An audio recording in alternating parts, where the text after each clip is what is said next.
नमस्कार, मैं अशोक व्यास हूँ। मेरा सौभाग्य है जोधपुर में एक ऐसा स्थान है जहाँ पर रचनात्मक लहरें तरंगित होती हैं और उसके पीछे इस थिएटर सेल का जो कॉन्सेप्ट है जोधपुर विश्वविद्यालय में उसको स्थापित करने की यात्रा, उसकी अलग अलग सीढ़ियाँ चढ़ने वाले डॉक्टर हितेंद्र गोयल जी हमारे साथ हैं। आप विश्वविद्यालय में अंग्रेजी विभाग के प्रोफेसर हैं।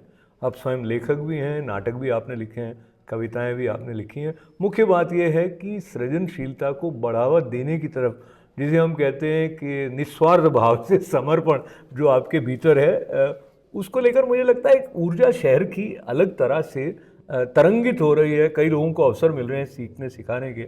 आप अपनी यात्रा के बारे में थोड़ा बताएं कि किस तरह से इस तरह का एक स्थान संस्थान हो विश्वविद्यालय में, क्यों ऐसा आपके मन में आया? आपने अभी ठीक कहा कि जोधपुर शहर की एनर्जी ही ऐसी है। जब मैं गांव से पहली बार शहर में आया तो शुरुआत के 1-2 साल तक बड़ी दिक्कत हुई मुझे कि मैं कैसे इसमें कॉप अप करूं। लेकिन फिर मुझे देखा कि यहाँ निजाम साहब है, यहाँ आयदान जी भाटी है, यहाँ हबीब जी कैफ़ी है, यहाँ इशरकुल इस्लाम माहिर है। मेरी संगत ऐसे लोगों से ज़्यादा हुई जो शायरी करते हैं, जो कविता लिखते हैं, जो थिएटर करते हैं। मैंने रंगमंच देखना शुरू किया।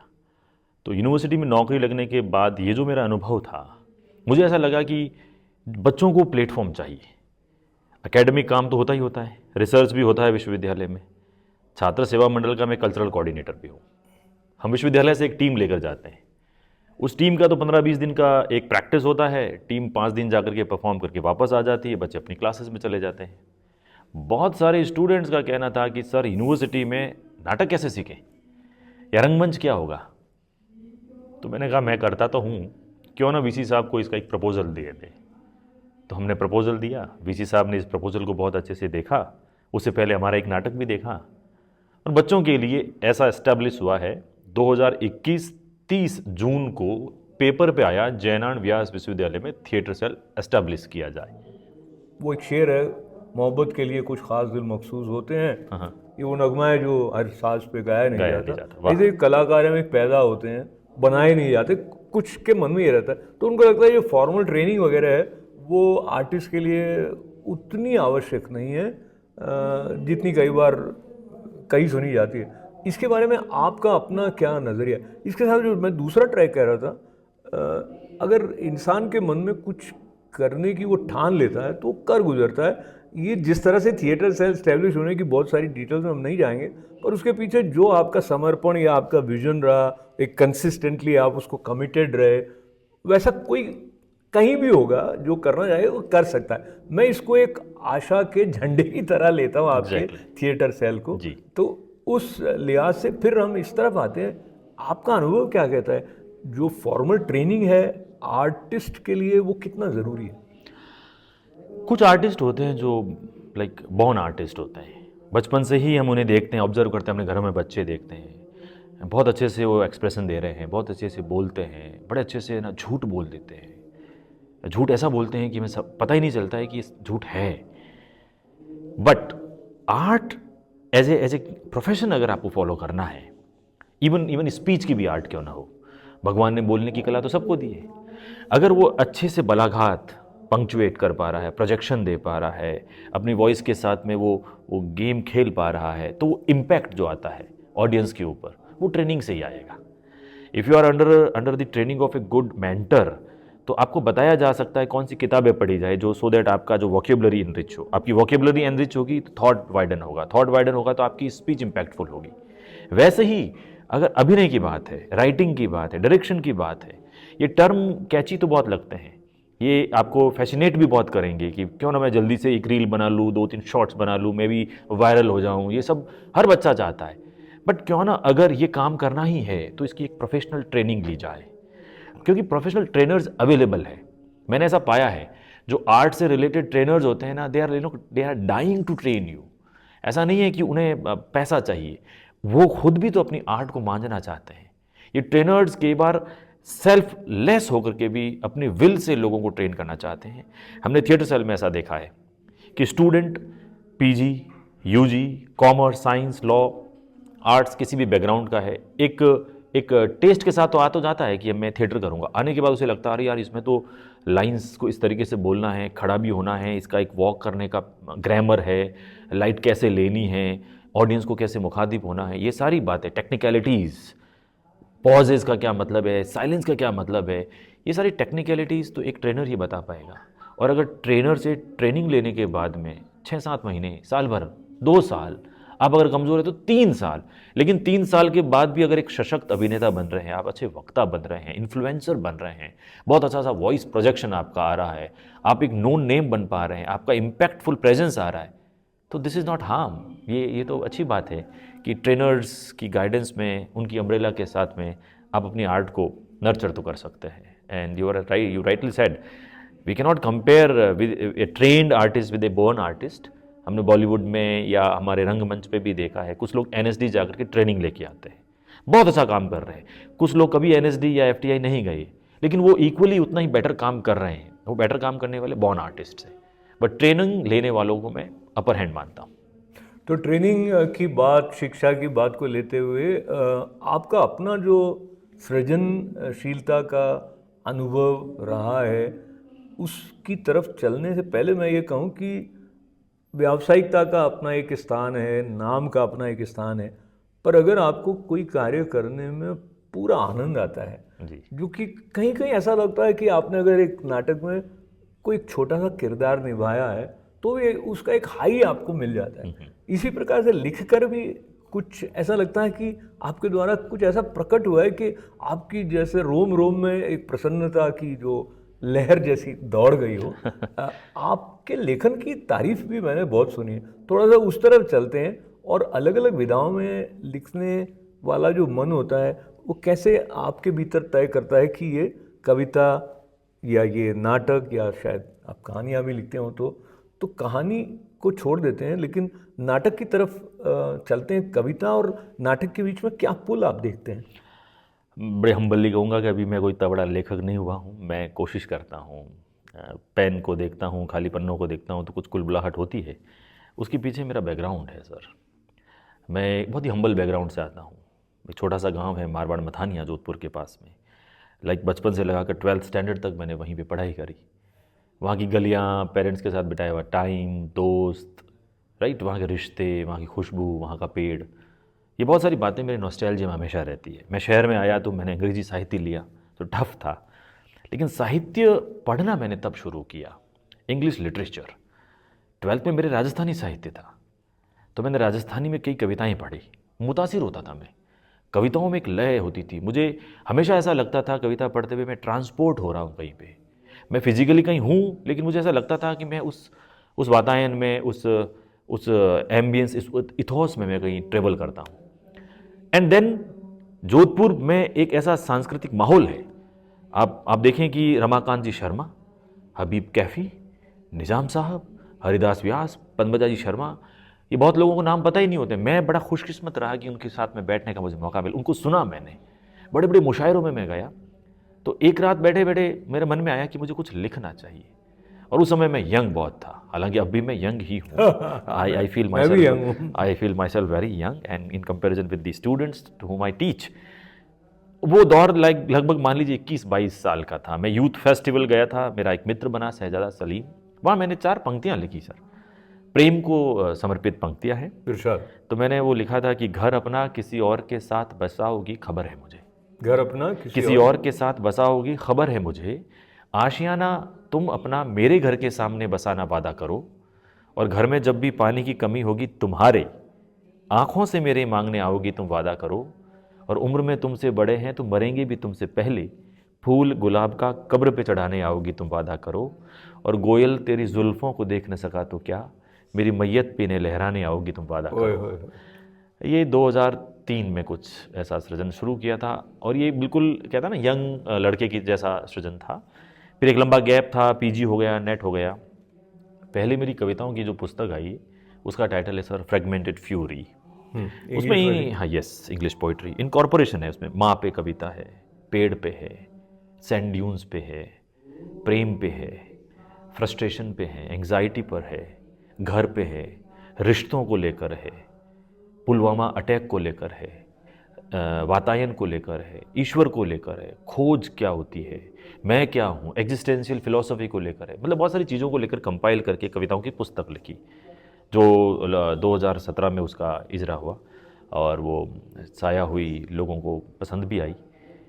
चूँकि नाटक मैं करता हूँ और नाटक मेरी ऐसी नब्ज़ है जो मुझे कभी कभार यूनिवर्सिटी में भी बहुत लोग पूछते हैं कि यार आप पढ़ाते हो, नाटक करते हो, कविता करते हो, तो मैं कहता हूँ कि कविता मेरी माशूका है, तो नाटक के बगैर मुझे रास नहीं आता। मतलब if I breathe I need to be in theatre and theatrical ambience.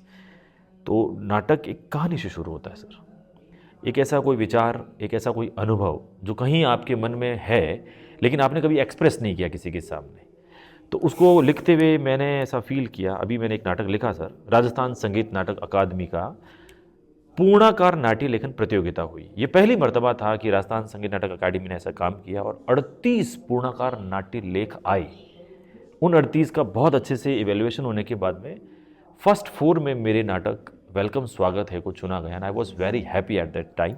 उसको लेकर के हमने 2-4 मंचन भी किए।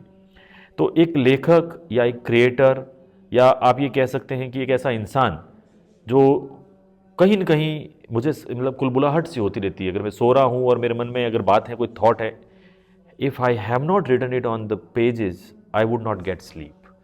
तो मुझे ऐसा लगता है ये जो ये यात्रा है, ये सामान्य परिवार के लिए परेशानी का सबब ज़रूर है, लेकिन मुझे बड़ा मज़ा आता है। अगर मेरी नींद ख़राब हो रही है तो कोई दिक्कत नहीं, अगर मुझे सुबह तक भी हो गया है लिखते लिखते तो भी मुझे कोई दिक्कत नहीं। मैं क्लास में समय टाइम पे पहुंचता हूं और थिएटर टाइम पे करता हूं। जैसे मैं अगर ये लफ्ज़ ले लूँ कि पजेस्ड जैसा होता है जो लिखने वाला है, या जो एक क्रिएटिव एक्सप्रेशन का इनर प्रेशर जैसा है, वो पोइट्री के रेफरेंस में एक एक्सप्रेशन, वो spontaneous overflow of the powerful feelings, वो वाली बात भी कहीं ना कहीं है। पर अब फिर मैं वापस, जो आपका नाटक आपने बताया वेलकम स्वागत है, एक भाषा से संतोष नहीं हुआ आपको? वेलकम भी रखा, स्वागत भी रखा, क्या ये नाटक है? और इसके बारे में मैंने सुना कि कुछ नई सोच जो है वो आपने पाठक या दर्शक तक पहुंचाई है। ये नयापन होता है, वो आपकी लेखनी में उसका आलोक आए, ये कॉन्शियस एफर्ट होता है, या that is also like a discovery for you कि अरे ये इस तरह से मेरा पात्र मुझे ये स्थान दिखा रहा है, ये स्थिति गढ़ रहा है? बहुत अच्छा सवाल है आपका। ये कॉन्शियस एफर्ट से मैंने लिखना शुरू किया ये या स्पॉन्टेनियस था? बड़े लेखकों के साथ जब भी बैठा हूँ, बड़े क्रिटिक्स के साथ जब भी बैठा हूँ, तो वो हमेशा ये कहते हैं कि आप एंड सोच के रखो कि क्या लिखना है। मेरी हमेशा उनसे बहस होती है कि स्थापित मान्यताओं के तहत ही मैं अगर उस पर्टिकुलर बॉर्डर में लिखूंगा तो आई एम जस्ट कॉपिंग और following somebody else. Let me go according to my own will. तो ये जब भी लिखना शुरू किया मैंने, क्योंकि प्रतियोगिता आई और हमें 25-30 दिन में ही इसे सबमिट करना था, मैंने कहा लेट अस स्टार्ट राइटिंग। कोई विशेष इसमें ज़्यादा पात्र नहीं है। एक लड़की और एक लड़के की बातचीत है, वो बस स्टैंड पे मिलते हैं, शाम का समय है, लगभग 8-8:30 का, और उन दोनों के बीच बातचीत हो रही है। और बातचीत में लड़का फ्लर्टेशियस भी है, लड़की थोड़ी रिजिड है। अल्टीमेटली उनकी बात होती है और लड़की एक्सप्रेस करना शुरू करती है उसके फादर के बारे में, उसकी मदर के बारे में, उसके कॉलेज डेज के बारे में, एक्सप्लॉयटेशन के बारे में, उसके प्रेशर्स के बारे में, एम्बिशंस के बारे में।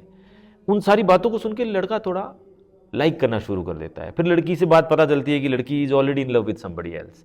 ये सारा कुछ होता है, बहुत मजाक, मस्ती, व्यंग्य, इमोशन भी है उसके अंदर, यमराज की एंट्री भी है। अल्टीमेटली नाटक जब आप देखिए 80% ख़त्म हो चुका होता है, तब पता चलता है, वो लड़की कहती है कि ऐसे फिर मेरा बलात्कार होता है, 6 लड़के बलात्कार करते हैं और फिर मुझे मरने के लिए नदी में फेंक देते और मैं मर जाती हूँ। And then the fellow artist she looks at her and says okay, तो तुम मर चुकी हो, तो तुम कौन हो? यहाँ से टर्न लेता नाटक कि अभी तक जो 80% नाटक चल रहा था, जिससे बातचीत हो रही थी, वो नथिंग बट ए स्पिरिट। और फिर लड़का भी बाद में पता चलता है कि वो जो आया है वो किसी एक्सीडेंट से बच के आया है, अल्टीमेटली वो भी एक स्पिरिट ही है, और उसकी लाश भी कहीं पड़ी दिखती है, मंच पे दिखती है। थ्रिलिंग सा लगा। जो इंसर्ट्स हमने दिए थे जहाँ बातचीत होती है, उसको फ्रीज करवा के एक हम लाइट के घेरे में उसका पूरा पास्ट दिखाते थे। तो 6 बार मंचन हो चुका है, अकेडमी से भी मंचन हो चुका है 2 बार। हम इसको अलवर में कर चुके हैं, जयपुर में कर चुके हैं, जोधपुर में 2 बार कर चुके हैं। People are appreciating it. तो जो मुझे अच्छा जो लगता थोड़ा है। सा आपने कृपा कर दी हमारे साथ में, क्योंकि आवश्यक नहीं कि आप और मैं इस नाटक को देखने का अवसर पा रहे होंगे, पर वो जैसे कहते हैं स्पिलिंग द बीन्स, तो एक काफ़ी महत्वपूर्ण बात होती है एक रचनाकार के लिए कि जब इस तरह की नूतनता उसके प्रवाह में आ रही हो तो वो प्रकट बड़ी उदारता से ही कर पाते हैं। तो आपने कर दिया। पर उसमें ये जो आपने कहा कि यमराज भी आ जाते हैं, फिर उसका नाम है वेलकम, स्वागत है, तो मैंने कहा आप यमराज का स्वागत क्यों करवा रहे हैं? टाइटल से रिलेटेड आपका क्वेश्चन है। लिटरेचर में हमने ये पढ़ा था, जैसे एक पोएम है नसीम एज़ेकियल की, उस पोएम का टाइटल है the night of scorpion. And when I first read this poem, तो एक टाइटल देखते ही हमारा मन होता है कि स्कॉर्पियन के बारे में होगी वो। पूरी मैंने कविता पढ़ ली, उसमें स्कॉर्पियन के ऊपर ये केंद्रित कविता नहीं थी, वो केंद्रित कविता थी माँ के इस टेंशन पे कि वो स्कॉर्पियन उसके बच्चों को न काट ले, यानी वो मदर के इमोशन को एक्सप्रेस करने वाली है। तो हमारे क्वेश्चन आया था जब मैंने पीजी किया था कि can a title be deceptive, क्या कोई टाइटल धोखेबाज भी हो सकता है? तो वेलकम स्वागत है टाइटल हमारा लास्ट 10 मिनट में रिवील होता है सर, कि जब पता चल गया कि वो पात्र लड़की ऑलरेडी डेड है, वो जो मेन हीरो रोल प्ले कर रहा है वो भी ऑलरेडी डेड है, और लास्ट के 3 मिनट में एक लड़का और एंट्री करता है स्टेज पे और वो कहता है मैं, हे भगवान आपका बहुत बहुत शुक्र है, मेरी साइकिल अभी ट्रेन के नीचे आते आते बची है। और वो उनको देख रहा है, उन दोनों को, वो दिखते ही उनको हैं जो ऑलरेडी मर चुके होते हैं। तो ये दोनों बोलते हैं, एक्टर एंड एक्ट्रेस, वेलकम, स्वागत है, आप भी हमारी टीम में शामिल हो जाओ क्योंकि यू आर ऑल्सो डेड। क्या हुआ? इस तरीके से इस टाइटल का पूरा वो जो है क्रिएट किया गया था। मुझे लगता है ये जो हितेंद्र जी की बात से कि जो एक गांभीर्य होता है उसके साथ थोड़ी सी हास्य की चास नहीं लग जाए या थोड़ा सा हल्कापन आ जाए तो वो रोचकता को बढ़ाने वाला होता है। अब आपकी जो थिएटर सेल से जुड़े हुए अनुभवों की यात्रा है, उसमें जब आप देखते हैं कि ऐसे लोग जिन्होंने कभी फॉर्मल ट्रेनिंग के बारे में शायद सपना ही देखा हो, उनको जब ऐसा अवसर मिलता है वो साथी कलाकारों के साथ, और जैसे आपने BM व्यास जी का उल्लेख किया, उनसे सीखने का उनको अवसर मिलता है, तो उनके अनुभव आप सुनते हैं, उसके बारे में कुछ बताइए। क्या रिस्पॉन्स अब तक के आपके? मुझे लगता है अभी तक ये शैशव अवस्था तक, मतलब ये बहुत नई शुरुआत है, जैसे 3 बरस होना इस तरह के संस्थान के लिए बहुत लंबा समय नहीं है। जी, बहुत छोटा समय है, लेकिन रेस्पॉन्स जो है वो खुलोजल है, यूज़ है। पूरा शहर, जोधपुर शहर जो हमारा है वो BM व्यास जी को मतलब सर माथे रखता है। एक ऐसा इंटेलेक्चुअल पर्सन जिसने लगभग 40 साल लेखन को दिए, फिल्मी दुनिया को दिए, राष्ट्रीय नाट्य विद्यालय के उस दौर के वो स्नातक है जब बड़े बड़े लेखक उनके रूम में आकर के उनसे बातचीत करते थे। तो सर बच्चों के साथ जब भी क्लास लेते हैं तो हमने ये पाया है कि सर का जो इंटरेक्शन होता है वो क्लास नहीं होकर के परफॉर्मेंस होता है। और सर कहते भी हैं कि व्हेन एवर आई स्पीक, ये मेरे लिए सिर्फ क्लास नहीं होती, मैं हमेशा परफॉर्म करता हूँ। ये बात ही सीखने लायक है कि आप अगर किसी से बात कर रहे हो और आप थिएटर आर्टिस्ट हो तो यू आर 24/7 ए परफॉर्मर, क्योंकि आपको लोग ऑब्जर्व कर रहे हैं, कैसे आप देख रहे हो, कैसे आप बोल रहे हो, कैसे आप किस विषय का चयन कर रहे हो और चयन किए हुए विषय को कितना एम्फेटिकली प्रूव भी कर रहे हो। तो as far as response is concerned, BM Vyas ji का होना ही जयनारायण व्यास विश्वविद्यालय के थिएटर सेल के लिए सौभाग्य की बात है। We are really very fortunate to have him amongst us. Not only BM Vyas sir, हमारे साथ theatre and education expert NSD के हैं, वो भी विक्रम सिंह जी राठौड़ भी है, जो बच्चों के साथ बड़े प्यार से रहते हैं, ख़ासतौर से योगा, बॉडी मूवमेंट्स, स्पीच को लेकर के बातचीत करते हैं। तो ये 2 लोगों के आने से बच्चों के जो फुटफॉल्स हैं वो बढ़े। कांस्टेंट हमारे 3रा बैच चल रहा है। हर बैच में हमने ये कोशिश की है कि जो गिवन सिलेबस है उसको कंप्लीट करने के पश्चात एक पूरा फुल लेंथ प्ले किया जाए 6 महीनों में ही। कोर्स भी पूरा और प्ले भी पूरा करना है। तो शरदजीत जोशी साहब का प्ले हमने पहले बैच के अंत में किया था, दूसरे बैच के अंत में वेलकम स्वागत है बच्चों ने किया, 3rd बैच का अंत होने वाला है और हम मोहन राकेश जी के कालजयी नाटक लहरों के राजहंस पे बातचीत कर रहे हैं। यहाँ इस क्लोज सर्किट में, थिएटर सेल के क्लोज सर्किट में जो बात होती है वो अखबार के माध्यम से, सोशल मीडिया के माध्यम से और वरिष्ठ रंगकर्मियों के माध्यम से शहर भर में ही नहीं, पूरे देश भर में फेसबुक, इंस्टाग्राम या अलग अलग सोशल मीडिया के माध्यम से पहुंच रही है। जो रीच है, अच्छा बच्चों में प्रेशर भी बनता है कि चूंकि अब हमें लोग ग्लोबली जानने लगे हैं, नेशन वाइड जानने लगे हैं, तो हमारा जो काम है, हम जब इस रूम से बाहर जाएं, इस हॉल से बाहर जाएं, तो लोग हमें उस नज़र से देखते हैं कि आप थिएटर सेल से बिलोंग करते हैं। तो जो कंधों पे जो रेस्पॉन्सिबिलिटी है वो थोड़ी बढ़ गई है, हमारे भी बढ़ गई है, वीएम सर के भी बढ़ गई है। और कोर्स के साथ में इस रेस्पॉन्सिबिलिटी को फील करते हुए ही वीएम सर का बड़ा विजन था जोधपुर में कि बैच के साथ साथ ये बच्चे सब नाटक सीख ही क्यों रहे हैं, सब यंग हैं, सबका मन होता है कि हम किसी तरीके से सिल्वर स्क्रीन पे कब दिखेंगे, बड़े से कैमरा बिल्कुल हमें क्लोज लेकर के कैसे हमारे चेहरे के एक्सप्रेशन को दिखाएगा। और मैं आपको बताते हुए बड़ा मतलब फॉर्चुनेट फील कर रहा हूँ, मुझे खुशी भी हो रही है कि दूसरे बैच और फर्स्ट बैच को साथ लेकर के और जोधपुर के चुनिंदा कुछ रंगकर्मियों को साथ लेकर के हमने अभी 8 एपिसोड की वेब सीरीज प्रोड्यूस करी है और बहुत जल्दी ही हम इसको प्रीमियर करने वाले हैं। और बहुत सुंदर कहानी लिखी है बीएम सर ने, बहुत सुंदर डायरेक्शन है उसका, और आप देखेंगे तो आपको लगेगा कि शहर के हमारे बच्चे, शहर के हमारे अच्छे रंगकर्मी किसी भी तरीके से किसी भी बड़े प्लेटफॉर्म, किसी भी बड़े ओटीटी प्लेटफॉर्म पर आने से कमतर नहीं है। बहुत ही खुशी एंड की आई बात एम वेरी है। Happy for that. ये आपको बधाई देते हुए थैंक यू। वेब सीरीज का नाम बताएं। वेब सीरीज का जो टाइटल है वो है रिश्ते। क्या बात है। रिश्तों की बुनावट, रिश्तों में खिंचाव भी होता है, दोस्ती क्या होती है, पति पत्नी का संबंध किस तरीके से प्रेमामय हो सकता है, किस एक्सट्रीम तक जा सकता है, पॉलिटिक्स कैसे इन्वॉल्व होती है, बहुत सारी ऐसी बातें हैं जो आप इस वेब सीरीज़ को जब देखेंगे। हालांकि हमने अभी तक 3 टीज़र इसके लॉन्च कर दिए हैं, कल परसों में ही हम इसका एक गाना भी ऑन यूट्यूब प्लेटफॉर्म पर डाउनलोड करने वाले हैं। And the whole department, the whole university, even the vice chancellor himself, Professor Honorable KL Srivastav Sahab, recently appreciated the efforts of Theatre Cell and personally met BM Vyas and he just backed us up. हमें बड़ा अच्छा लगा कि head of the institution अगर university का इस तरीके से हमें बैकअप कर रहा है। पर तो मुझे वो बात एक याद आती, व्यास जी आपकी, जी। आपने कहा था कि ये शैशवावस्था में है। हाँ, यहाँ पर हमें थोड़ा संभल के चलना है। हमारे यहाँ राजस्थान में कहते हैं घुटनों के बल चलना भी शुरू ही किया है हमने, बस उस समय का इंतज़ार कर रहे हैं। अगर डेडिकेटेड स्टूडेंट्स, डेडिकेटेड टीम रही और डेडिकेटेड लोग हमसे जुड़ते रहे और हमारा ये पैशन जिस पैशन में अभी हम हैं वैसा रहा बरकरार, तो बहुत जल्दी से बच्चा भागने भी लगेगा सर। कुछ बातें पैराडॉक्स की तरह होती हैं, हालांकि वो सही होती हैं। सही का मतलब जैसे आप बात तो नाटक की कर रहे हैं पर कह रहे हैं कि वो सहज रहने में सहायक होता है जी। जबकि नाटकीयता है लेकिन वो सहजता की तरफ ले जा रही है। और इसको लेते हुए मैं निजाम साहब का उल्लेख हुआ तो शीनकाब निजाम साहब को एक शेर है जिससे हम इस बातचीत का समापन करें। तो कहते हैं कि तू अकेला है, बंद है कमरा, तू अकेला है, बंद है कमरा, अब तो चेहरा उतार कर रख दे। क्या बात तो हम दोनों ने इस यात्रा में डॉक्टर हितेंद्र गोयल जी न केवल खुद का चेहरा उतार के रखने की तरफ आगे बढ़ रहे हैं बल्कि और लोग भी अपना चेहरा उतार कर सहजता से जीवन की संपूर्णता का आलिंगन करने का आनंद लें, ऐसे अवसर उनके लिए बढ़ा रहे हैं। तो मैं आपका बहुत साधुवाद के साथ में बधाइयाँ। Thank you so much, thank you so much प्यार जी। तो डॉक्टर हितेंद्र गोयल जी के साथ आप सभी का हमारे साथ जुड़ने के लिए आभार। अशोक व्यास को अनुमति दें। नमस्कार। Thank you.